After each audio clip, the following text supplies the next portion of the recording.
we're going to be doing certain processes this weekend, but these particular processes are arbitrary in a way. Anything that we did this weekend that was congruent with a sense of moving closer to the earth and of dispelling that illusion of separation that we suffer from would act as just as good a vehicle, and that what actually does the work that creates the consciousness that we're going to be sharing is our shared intention in being here together. Drew Dellinger's Word to the Mother. Word to the Mother. I once was blind, but now I see. I understand that the planet is the source of me, literally. Just like a mom gives birth to a babe, Mother Earth's given birth to everything that's been made. Word to the Mother, source of every other thing, every being in the ring of creation, and every individual's a manifestation of the grace innate in this place, space, and time, expressing the blessing, caressing my mind. Holy osmosis, that's what the cosmos is. Boom, universe, earth, human. From the beginning, the spinning universe possessed a spiritual interior inside the manifest, blessed with a blast from the past free at last as the Big Bang rang, sprang, sang from the start through the void. Like a joy from the heart of the dark, and the light's the birthright of us all. You and I are all the fireball. A higher call inspires all with a sense of place. Let us find the divine mind behind every face. I've just begun to recognize the whole soul force. Word to the Mother. Word to the source. We've got to get back to the mother. We've got to get back to the earth. We've got to get back to the mother. We've got to get back to the earth. Word to the Mother. So how dare we have the nerve to disturb the planetary source, the very force that brought us alive? If she ain't in effect, there ain't no way to survive. How can we see no wisdom from the ecosystem? This industrialized phase, crazed to pave highways, yikes, 50,000 toxic sites, nuclear power plants constructed with haste, without any clue what to do with the waste. Radiation seeping deep in the nation, losing patience with corporations and abusers, grinning like they're winning when we'll all be the losers. They ignore natural forces, deplete our resources. No remorse, we're of course, hold your horses. Mother, may I try to say why my society lost sight of the whole, as we try and we try till we die to control the earth dream that can never be tamed and that can never be sold and that can never be named. What's a shame and as lame is that we thought it was clever to dam every river ever. Never, never land is at hand until we see and rediscover. There ain't no other, it's absurd to have to say it, but word to the mother. We've got to get back to the mother. We've got to get back to the earth. We've got to get back to the mother. We've got to get back to the earth.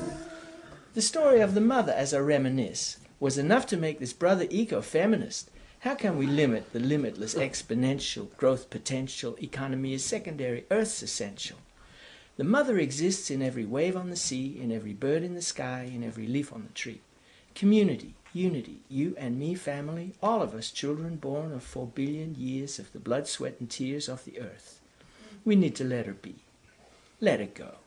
Set her free, let her fly, let her flow, let her grow and unfold the way the mother intended. Activities that damage the earth must be suspended. Listen, 'cause we're missing what the mother's advice is. She'll help us deal with ecological crisis. She's mightier than Aphrodite or Isis, and twice as creative, illustrative of the point. When the earth gives birth to the now. Still, we try and milk every sacred cow. We need to chill until we see that no creature is my enemy. They're all kin to me. Earth is the remedy for the malady. She's the truth at the root of reality.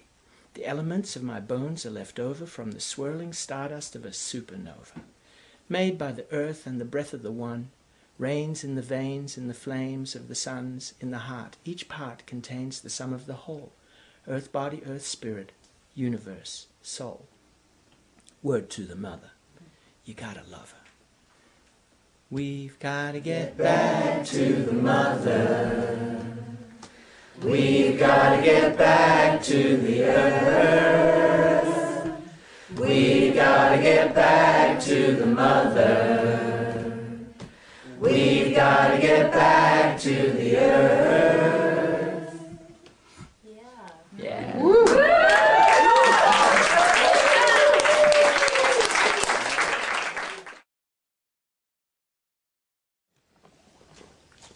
Those early days were incredibly successful because the society hadn't developed any antibodies yet to the kind of theatrical antics that of people hugging the trees and chaining themselves to machines and stuff like that. And so, you know, everyone was talking about it. It was like on the front page, not only locally but all over Australia. And in the local town, everyone was like, there were hushed whispers and people were saying, have you heard? The hippies have gone nuts. An opinion poll showed that more than 70% of the people of New South Wales, our state, wanted an end to rainforest logging, at which point the government shrugged its shoulders and legislated a string of national parks protecting these subtropical rainforests for a distance of more than 500 miles from the Queensland border down to north of Sydney. The best of the rainforest got saved in one government decision, including our 400 acres where we'd been getting arrested and having fun for a year and a half. But meanwhile, you know, what had just been a very emotional issue and just a local issue, in working to defend those forests, we started to discover, you know, what was really at stake, and we found out more about what was happening to rainforests all around the world, and we learned that these rainforests are the very womb of life. They're home to more than half of the species of plants and animals in the world, and the satellite photographs were showing that they were disappearing at an alarming rate, such that less than a single human lifetime remained before they would be utterly annihilated from the earth. It's really clear to me that without a fundamental change in consciousness, nothing that has been saved is going to remain saved. That all that we've done is buy time for a change in consciousness, and we continue to do that. Arnie Ness, the professor of philosophy from Oslo University who coined the term deep ecology, he said that ecological ideas are not enough, that we need an ecological identity, an ecological self. He said that what we need are community therapies to develop this ecological identity. And that's one of the ways of looking at what we're gathered here to do for the next couple of days, is to explore what he meant by that. What is it that we as a community can do in order to move from the kind of social identity, which is what we grew up with and what the society, you know, speaks to us as, and to move from there to an ecological identity. The kind of processes that we do and that we'll be doing on the weekend are very similar to what all Indigenous societies do. I couldn't find a single example of an Indigenous culture that was still in touch with its old ways that didn't have such ceremonies and rituals and processes whereby the human community could acknowledge our interconnectedness and our interdependence with the rest of the Earth community, and by acknowledging that in a ceremonial way that involved the entire culture, the entire society, that was the way in which the culture was able to cleave to the earth and to prevent this thing from happening, which is what's happened to our culture, of just drifting away into these socially constructed ideas of who we are that bear no relationship whatsoever to the biological fabric out of which we grow. Our ancestors too, who, you know, wherever we came from, would have had these ceremonies. Every human culture had these ceremonies, and it's only quite recently, really, that they've been suppressed finally, and so now they're emerging again in our circles, such as this one.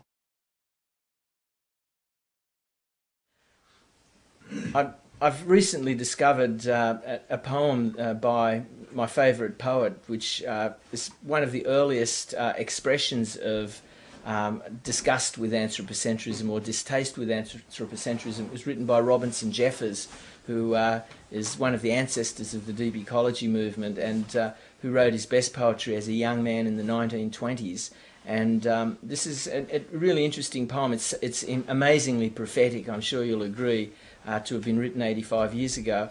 And as well as coming down very hard on anthropocentrism, it's also interesting in that he recognises that even though he doesn't really like what human beings are doing to the planet, even back then, he recognises that there's nothing unnatural about it, that he realises that for us to see ourselves as being, the great cancer scourge that's destroying everything is just as anthropocentric as to see ourselves as being, the crown of creation that's here to save everything. That we're just, Aldo Leopold says, we're just a plain member of the biota. And, the biota is full, the universe is full of destructive forces as well as constructive forces, and there's nothing at all unnatural about it. And somehow I think that it's going to be easier for us to deal with it if we don't see ourselves as having come from somewhere else. Like we grew here, we're part of all of this, and whatever we're doing is part of all this as well. Anyway, this is the poem by Robinson Jeffers. While this America settles in the mould of its vulgarity, heavily thickening to empire, and protest, just a bubble in the molten mass, pops and sighs out and the mass hardens, I, sadly smiling, remember that the flower fades to make fruit, fruit rots to make earth. Out of the mother, through the spring exultances, ripeness and decadence, and home to the mother. You making haste on decay. Not blameworthy. Life is good, be it stubbornly long or suddenly immortal splendour. Meteors are not needed less than mountains. Shine, perishing republic. But for my children, I would have them keep their distance from the thickening centre. When the cities lie at the monster's feet, there are left the mountains.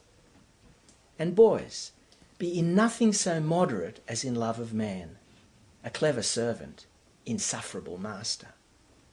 There lies the trap that catches noblest spirits, that caught, they say, God when he walked on earth.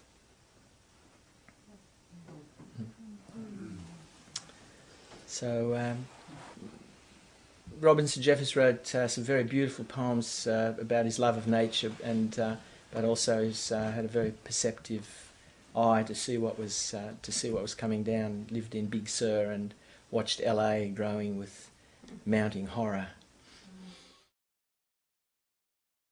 We live in a culture of denial, that there's this profound denial about a really important part of our being, which is our feelings, at least the so-called bad feelings, such as the ones represented by those four objects that Bill described.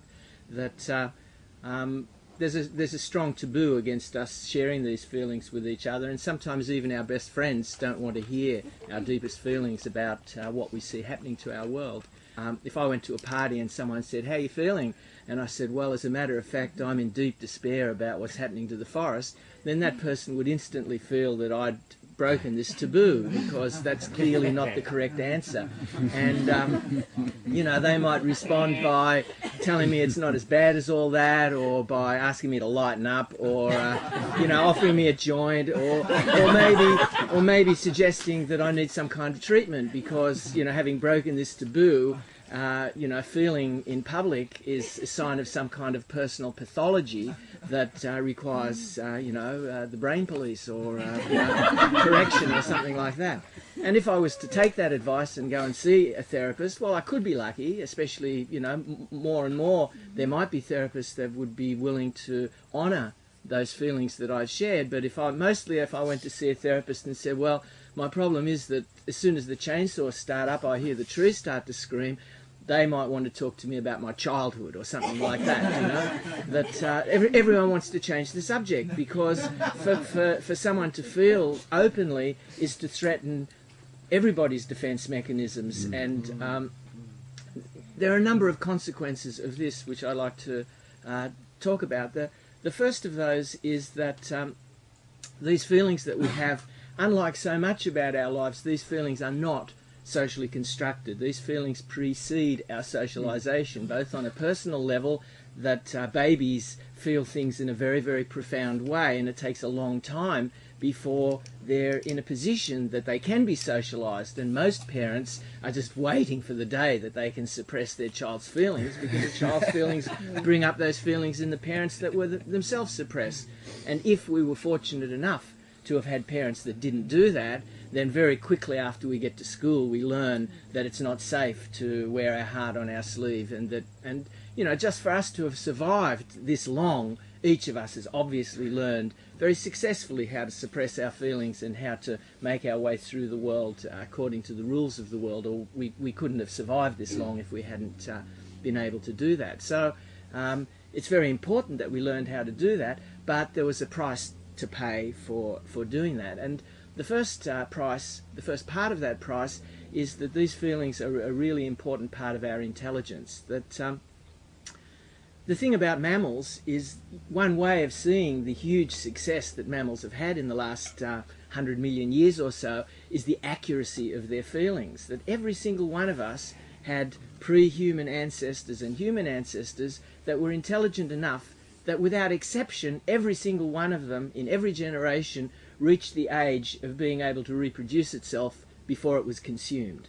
You know, you can imagine incredible challenges and difficulties and dangers that were faced by all of those ancestors, yet there was this huge intelligence there, this huge accuracy of, you'd have to call it feelings. Until we grew this big bulge over our nose, that was how we made our decisions. You can call it intuition, you can call it instinct, it doesn't matter, but it's feelings. It's a response that isn't mediated by the frontal cortex. And of course, you know, cognitive intelligence is also a very beautiful thing and part of the success of human beings, but it's incomplete. That thinking intelligence without the benefit of feeling intelligence is kind of cold, and it doesn't move us into action. So that when we say, I was moved, we're not talking about thinking, we're talking about feelings.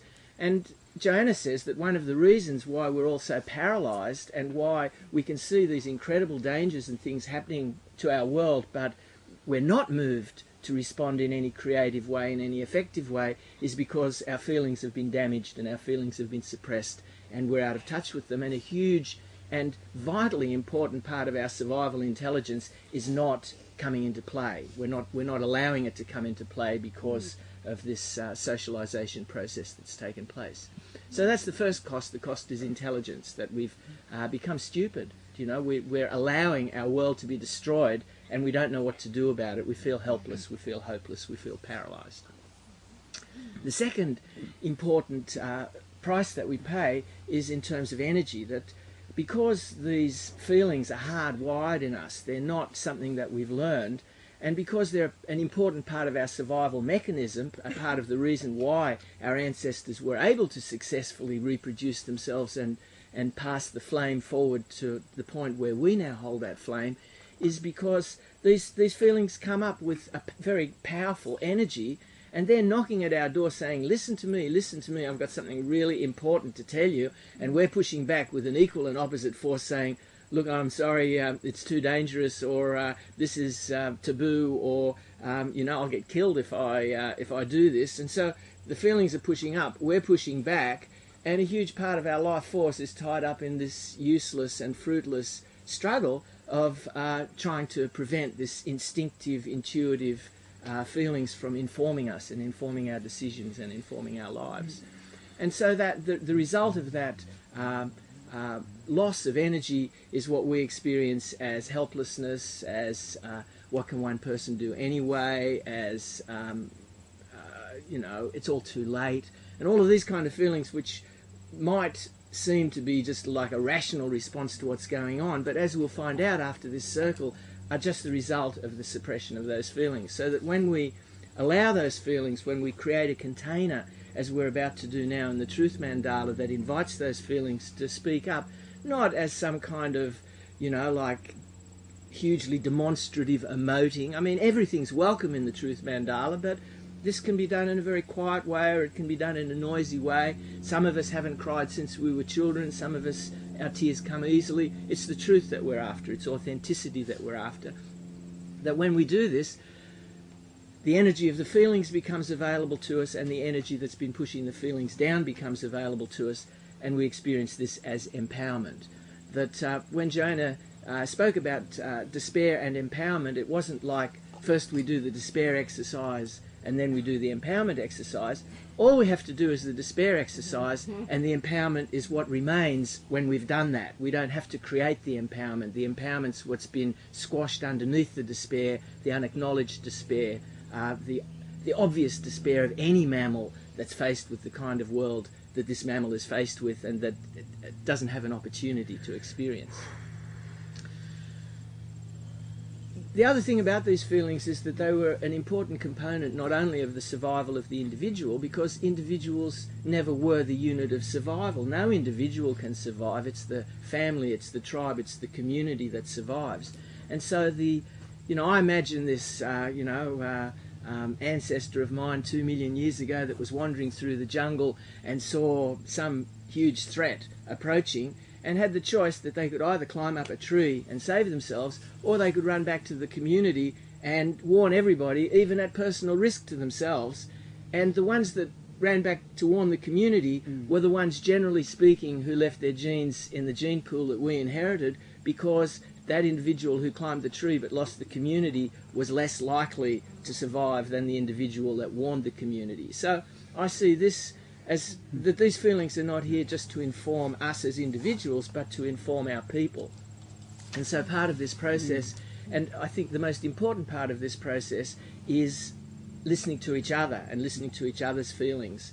And so when we, as each person in the Truth Mandala sits down after having made their sharing, and I say each person, actually it's not necessary for each person to step into the circle in the way that we're going to describe. It's you'll know if you've been called into the circle. The real healing takes place to the whole circle from allowing this to take place, and you'll find that everybody's feelings are the same as yours anyway. It's not necessary for each person to step forward in order to receive the healing from this process. So it's not going to be like we'll go around and all of a sudden it'll be your turn to feel or anything like that.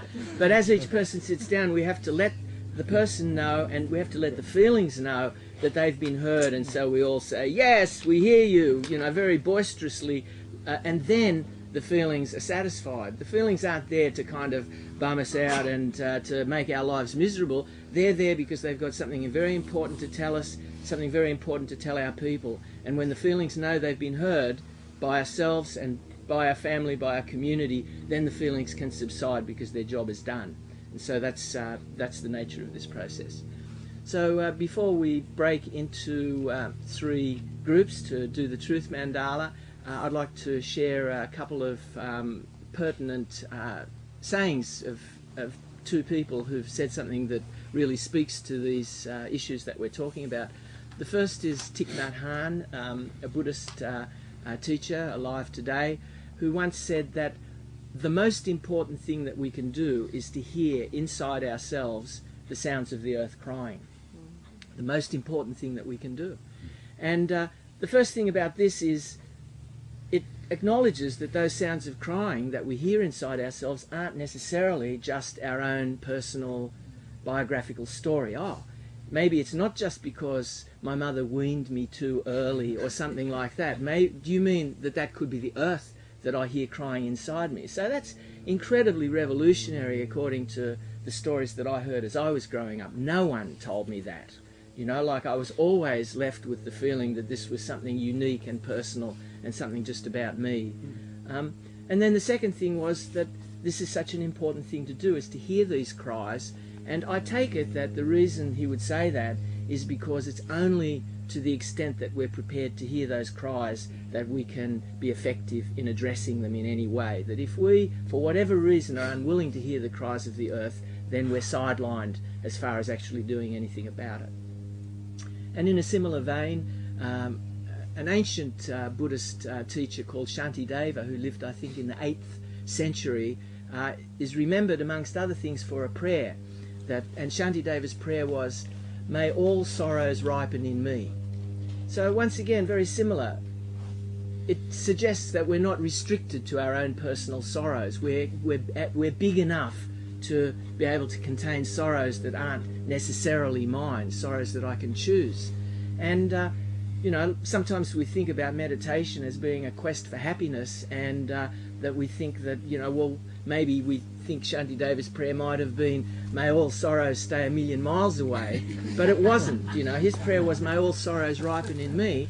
And when I think about that and feel my way into that prayer, I think, well, maybe it's just all of the sorrows that nobody is ripening that congeal into all of these things, the intractable problems in the world of alienation and war and pollution and crime and all of these things, and that if we all became a little bit better at ripening sorrows, then we wouldn't have to deal with all of those things out there, that there's part of this that has to be dealt with on an internal level. It can't all be dealt with externally. And so, you know, part of this process, yes, it's important if you feel called to step into the center of the circle, but it's very important to just leave your heart open as you're in the outside of the circle, and it's a practice in ripening sorrows. So this is a love song to the universe. Remember that you're standing on a planet that's evolving, revolving at 900 miles an hour. It's orbiting at 19 miles per second, so it's reckoned a sun that is the source of all our power. The sun and you and me and all the stars that you can see are moving at 1,000,000 miles a day in an outer spiral arm at 40,000 miles an hour in a galaxy they call the Milky Way. The Milky Way.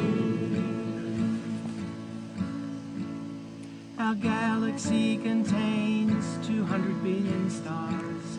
It's 100,000 light years side to side. It bulges in the middle, 16,000 light years thick, but out by us is just 3,000 light years wide.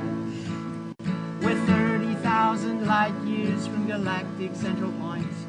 We go round every 200 million years, and this galaxy is only one of millions and billions in this amazing and expanding universe. Expanding universe. The universe itself keeps on expanding and expanding in all of the directions it can whiz, as fast as it can go, at the speed of light, you know, 12 million miles a minute, and that's the fastest speed there is. So remember when you're feeling very small and insecure, how amazingly unlikely is your birth, and sink your roots deep into the galaxy dance of life, planet Earth, and sink your roots deep into reality, dance your life for planet Earth. Yeah. Thank you.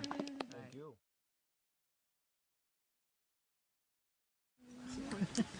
Quite a few of you know my friend Ashana, who has been here also.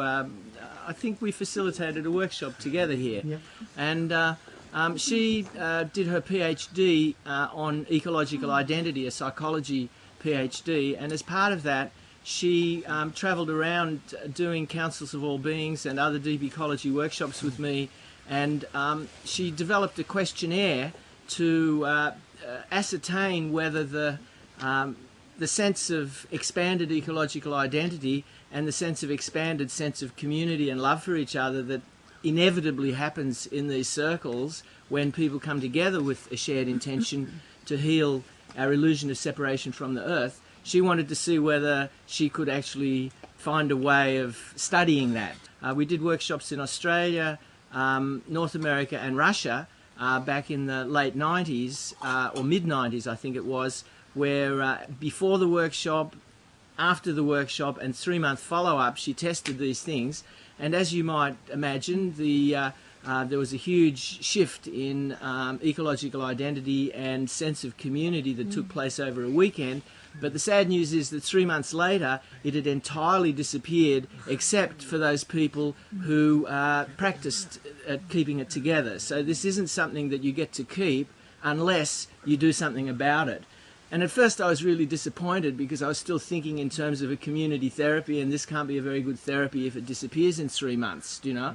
But once I realised that it wasn't, you know, community therapy wasn't the right metaphor, and that must be why Indigenous people do these ceremonies all the time, because they have also figured this piece out. And really, it's a bit like having lunch, and it doesn't matter how much you eat, you're still going to be hungry tomorrow, and you better get used to it. You know, it's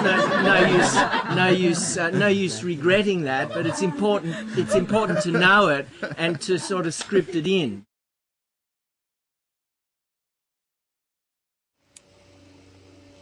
Some 15 billion years ago, our universe flashes into existence, lit by the power of the eternal matrix of being. From the quantum foam is born the universe. Time, space, and energy become the gifts of existence. The universe expands and cools rapidly. Energy organizes itself into fundamental particles, new beings with new powers, and they in turn transform into atoms of hydrogen and helium, new beings with new powers. And so on it goes. Most ritual circles that I attend include a grounding to establish an energetic connection with the earth. Groundings are, in principle, a good thing, but I sometimes find my inner critic is so aroused by the uninformed, vaporous imaginings of what lies beneath our feet that I must tune out the words and do my own grounding. In self-defence, I offer this basic outline of Earth's inner anatomy. The deep structure of the Earth has been investigated primarily using seismic waves. The solid Earth has 3 primary subdivisions. These are the crust, the mantle, and the core. The information I'm providing is not cast in stone, so to speak, but rather a middle-of-the-road view of current geologic knowledge. The crust extends to a depth of 20 to 40 miles under most continents. Continental crust is essentially a low-density slag that has been extruded from the Earth's mantle and is enriched in silicon, aluminum, oxygen, and heat-producing radioactive elements. The continents float on the underlying dense mantle.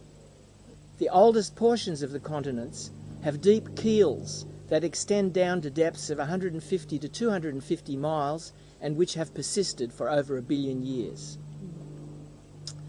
So now we're going to go on to the deep geology of earthlands, which Bill Pfeiffer and I investigated with the help of a geologist friend of Bill's whose name is? Warren Johansson. Warren Johansson gave us the background information for this next piece.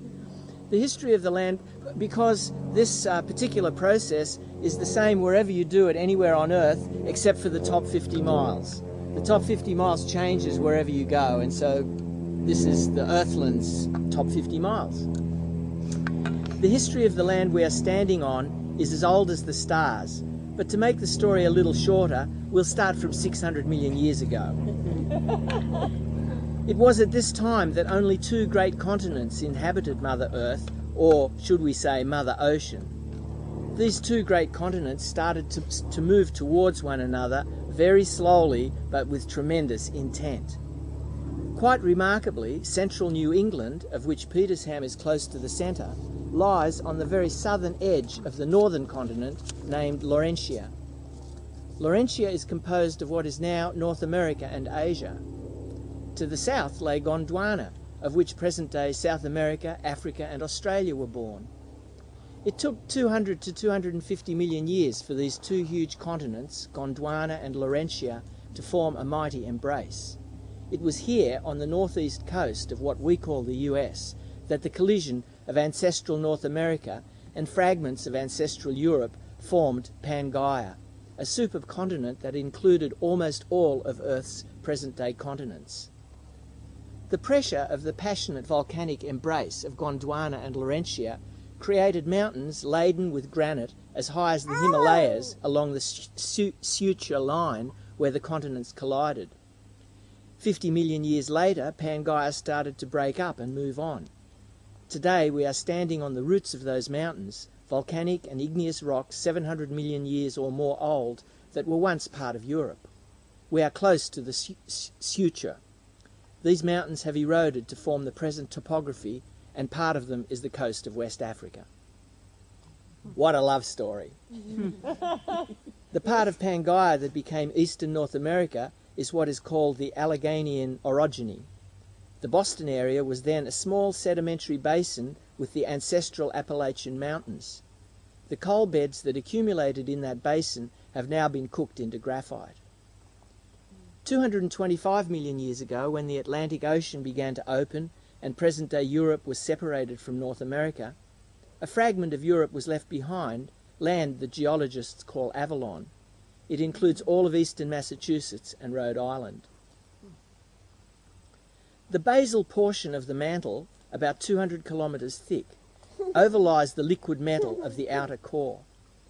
Recent studies have revealed parts of it to be a graveyard of sunken slabs of oceanic lithosphere that have slowly drifted down through the mantle to come to rest on the liquid core. These slabs have piled up to form anticontinents that are the opposite of the ones we dwell upon, having sunk to the bottom of the mantle instead of floating on top. Earth's core has a radius of 2,000 miles. It is thought to be about 90% metallic iron, 9% nickel, and 1% sulfur and other non-metallic elements. The outer core is known to be molten and is believed to flow in huge convection cells that are an important part of the geodynamo that generates Earth's magnetic field. The inner core is crystalline iron, with a radius of 800 miles. Many geophysicists believe the inner core is a single gigantic crystal of iron. Talk about your crystal magic, Mama's got a big one. Seismologists identify a slow eastward motion such that the core rotates once every 400 years relative to the Earth's surface.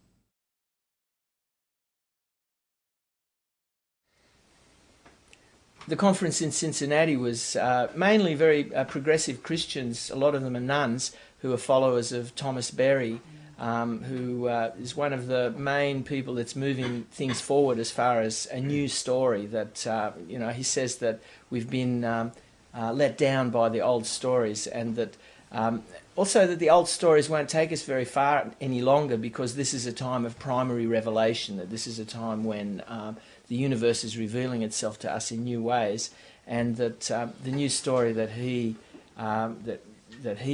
speaks of is the story that the empirical methods of science have revealed about the nature of the universe, that every culture has a creation myth, and that creation myth defines the culture. That, if you went up to the Northern Territory to some of the Pitjantjatjara people in Australia and asked them, how does the universe come to be, then any of them would tell you exactly the same story, which was about a giant toad that vomited forth the oceans, and this beautiful, poetic, elaborate story, and everyone's got a story like that. And there are tens of thousands of such stories on the earth, but there's only one story, Thomas Berry thinks, that has the potential to unite all of these stories and to unite all of us now as earthlings. And he says that it's too late now, that unless we can find a story that unites all of us, all of the old tribal stories, are going to go into battle with each other, the Muslim story versus the Christian story, or one kind of Christian story against another kind of Christian story, and we'll just tear the world to pieces. Thomas Berry called on the artists and the poets and the musicians to find ways of expressing this story. He said that somehow the language of science is far too dry to do justice to the spiritual nature of the whole thing. And Drew Dellinger, who did the rap that I started with, responded to this, so I'd like to share with you his 3-minute version of the 14 billion year story. It's called the Universe Jam. The flame has lit up the world from within. All things, individually and collectively, are interpenetrated and flooded by it.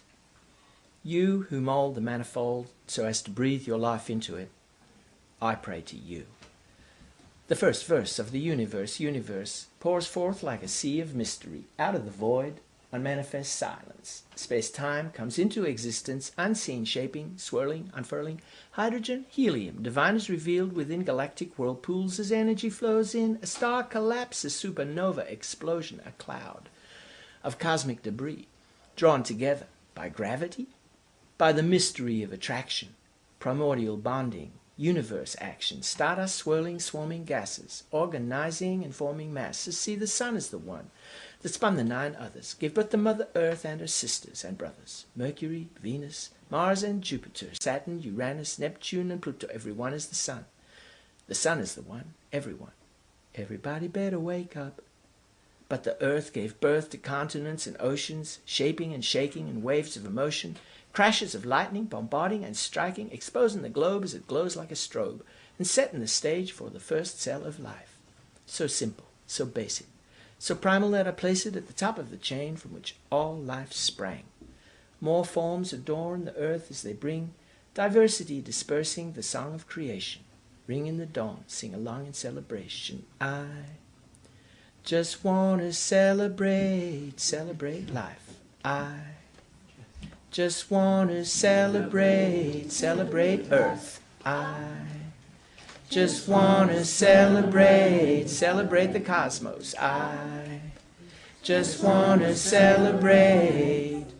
The sea comes alive, starts to thrive with new life forms. Storms swept the planet, plants crept on granite, enchanted by the sun's solar power. The earth gave birth to green leaves and flowers. Lava flows, mountains rose, tropical islands, forests and meadows, fed by the freshwater streams, the veins, heavenly rains drain back to the sea. The fish are set free as they swim onto sand. Fins turn to limbs and they limp onto land. Amphibians, reptiles, new styles of creatures, seeing through new being. The range of her features, the earth, your mother, gave birth to eyesight, looking within as she spins in the sunlight, on to the dawn, to the day of the dinosaur. Pterodactyl saws, Tyrannosaurus rex, towering, devouring, so who's up next? Mammals and primates, all life interrelated, divinely created. So don't you think it's time we celebrated? I just want to celebrate, celebrate life. I just want to celebrate, celebrate earth. I just want to celebrate, celebrate the cosmos. I just want to celebrate. Yeah.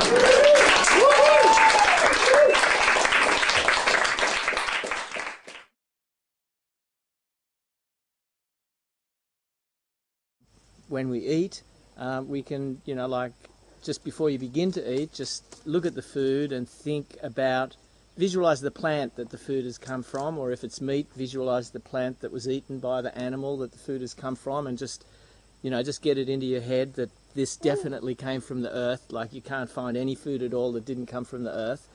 And so you're taking something that came from the earth and you're placing it in your body. It's like, what? Yes, it's true. And then, it used to be not me, and it's just about to become me. And then when we shit, it's the other part of the cycle. It used to be me, and now it's going to become not me. And that's the Earth cycle, and that's the Earth is cycling through us all the time. And of course, with water, it's the same when we drink. And if we remember the entire hydrological cycle of the sun lifting the water up into the sky, and then the water falling, lubricating everything on its way down, including ourselves, and we're 80% or 90% water, and then when we piss, the water, or sweat, or tears, or everything, the water leaves us again, and we're part of that cycle. And just to remember those cycles as we perform those activities sacralizes those activities and moves us into ecological identity rather than social identity. And these are kind of things that we're doing all the time anyway. So it's not like a new activity. It's not like, oh, you have to start eating in order to do this. It's only just that you have to remember something while you're eating, and it changes everything. Just as this was very different than the unconscious breathing, which is what we usually do. Democracy is becoming more and more important for me. The song that I want to learn next is Leonard Cohen's "Democracy is Coming to the USA," but I haven't figured that one out yet. And so here's another song which I'm still just learning. No one's slave, I am no one's master. No one's slave, I am no one's master. On my grave they will write this after I am gone. I will be gone, and then my flesh will go to the earth it lived on. Breath will go to the air it lived from. I am through with the pain of my lying, had my fill of the cruelty and crying, earned my keep in the land where the dying desert grows. But now I know, and I am looking up for a new directive, listening up with a new perspective, going home to the land of our mothers. I will walk with my sisters and brothers. We will share what is good with each other in our love. It is a love, it is a love that brings you the invitation. Join me now in my invocation. Mother Earth, I was nearly the end of you. Please accept my desire to be friends with you. Now I know just how much I depend on you for life. You are my life. You are the life that grows in the flesh I'm weaving, life that blows in the air I'm breathing. I am strong as a tree on a mountain, full and fresh as a free-flowing fountain, bright and clear as the stars beyond counting in the night. I am their light. I am the light that shines in 1,000 people. In my sight, every life is equal. No one's slave, I am no one's master. No one's slave, I am no one's master. On my grave they will write this after I am gone.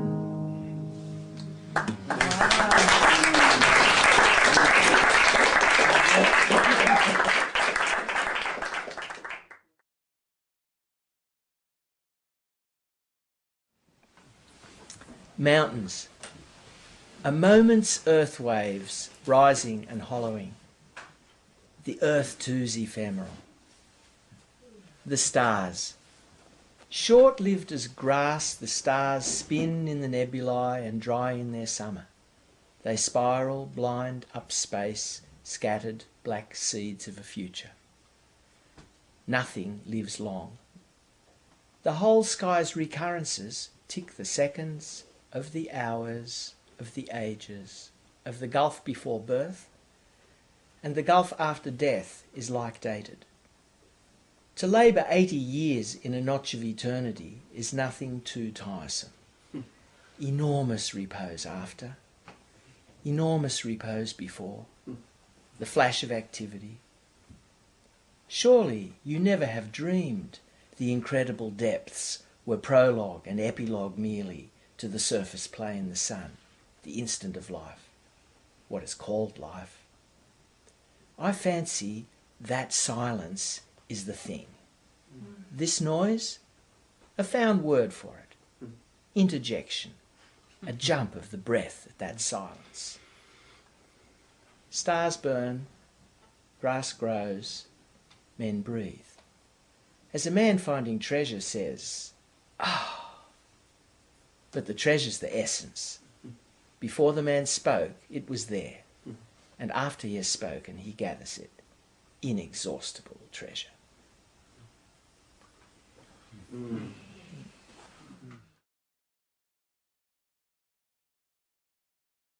Sometimes you see an old rainforest tree that's been around for 1,500 years and you know for sure that the next storm's going to bring it down.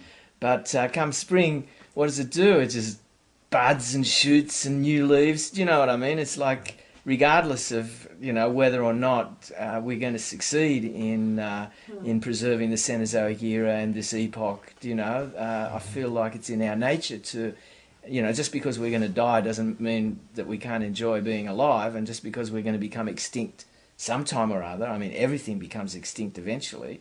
You know, I personally vote for another 1,000,000 years or another 100 million years, but nonetheless, it's going to happen. And meantime, however long we've got, which we don't know, I feel like struggling for, you know, on behalf of nature, that's just about the best possible life that there is, you know, and it's got nothing to do with the success or failure of the project. Mm-hmm.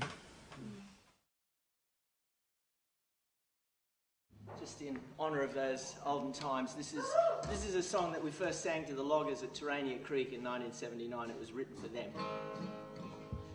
Well, we want to cut, we want to kill, we want to bulldoze that there hill, and we don't care who pays the bill, 'cause we're playing with our Tonka toys.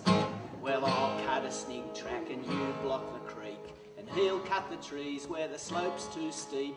We'll give the conservationists the creeps, playing with our Tonka toys. I've got a bulldozer, you've got a chainsaw, and he's got a logging truck. We don't care about environmental impact, we're only in it for the bucks. Mate, we want to cut, we want to kill, we want to bulldoze that bare hill. We don't care who pays the bill, 'cause we're playing with our Tonka toys. I've got a lunch pail, you've got a thermos, and he's got a yellow hat. After lunch we'll clear cut the forest, and that'll be the end of that, mate. And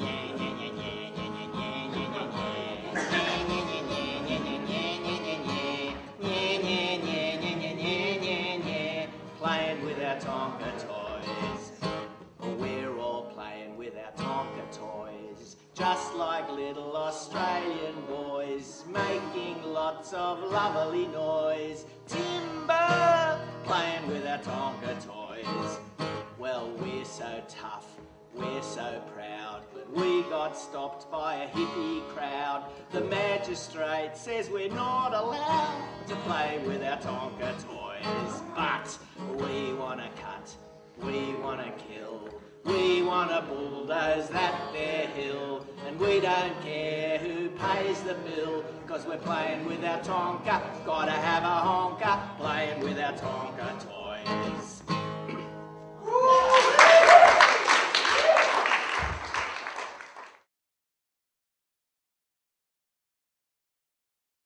Arnie Ness, when he was asked to define what deep ecology was, he said his answer was that it's asking deeper questions.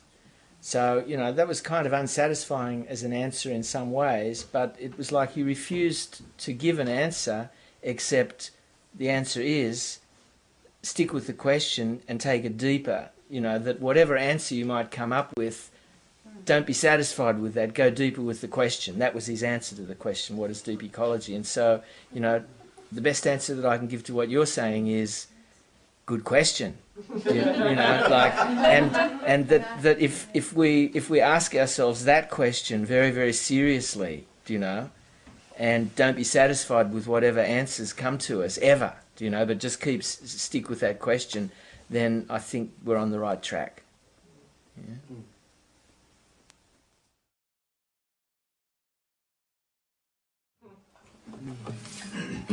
Oh yes, there's just one thing more. Extinction howls outside the door, and no matter what they say, it's a hell of a price to pay for security.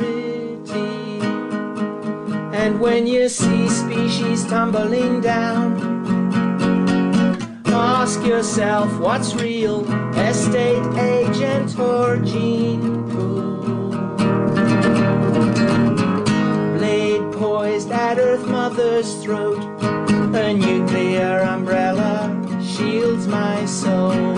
Yellow cake, Bob Hawke got my vote. Uranium mines pay wage or dole to be or not to be. The final choice, ecology or extinction, raise your voice. since they heard the news. Sisters and brothers sing the blues, share despair, fear and sorrow, loving each other like there's no tomorrow or yesterday. We pray, may there be peace on earth, ecology, ecstasy, evolution. Sap coursing through a mammal branch touches you, a trembling human leaf. Send your roots back through the tree of life. Shedding false humanistic beliefs, you fall to your knees. In some still natural place, embrace the trees, feel ecology, pierce your heart. Oh yes, there's just one thing more. Extinction howls outside the door, and no matter what they say, it's a hell of a price to pay.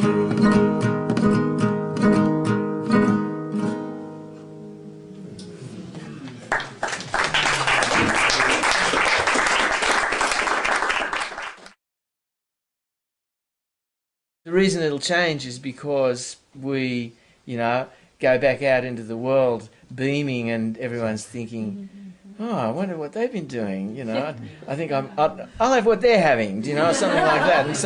And so the problem is that how to not be in denial, how to actually look at what's happening without losing the joy and the celebration, and that's the challenge, because if we lose the joy and the celebration and we join the peace movement, then we lose it, because the reason why everybody's in denial is because they're afraid that that's what's going to happen to them. If they open up to what's going on, that they'll become hopelessly depressed, maybe they'll commit suicide. Anyway, they don't want to go there. And so, to be someone who goes there but hasn't become depressed, or that, has some psychological, spiritual way of remaining at least as happy as the people who are stuffing their lives full of shopping and all the rest of it, that's what we've got to do.